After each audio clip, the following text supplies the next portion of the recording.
सामाजिक समता उरली नाही. मला तर सांगायला लाज वाटते,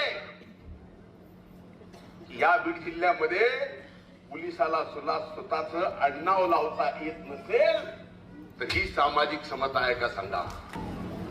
यासाठी सर्वांनीच, सर्व समाजातील सर्वांनी पुढे येऊन मागे जे घडलं ते पुन्हा सरळ करायची वेळ आलेली आहे. त्याच्यावर बोलणं म्हणजे किती वर्ष वाया झालं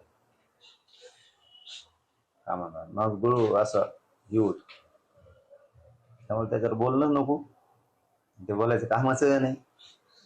ते पण हे आडनाव न लावण्याचे याला जबाबदार कोण आहे त्या घटनेला? कारण की त्यानेच सांगितलं कोणी, त्यानेच सांगितलं कोणी नामुष्की ओढली, त्यांनीच सांगितलं. पण मी त्याच्यावर बोलतच नाही, त्याच्यावर बोलणार नाही.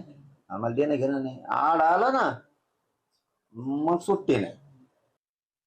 धनंजय मुंडे म्हणतात की त्यांना आता नाव सांगून घराबाहेर पडता येत नाहीये. हे ऐकून जरा गंमतच वाटली मला. त्यांना एवढंच सांगायचंय की दोष हा नावामध्ये नसतो, आडनावामध्ये नसतो, समाजामध्ये नसतो. दोष हा कर्मांमध्ये असतो.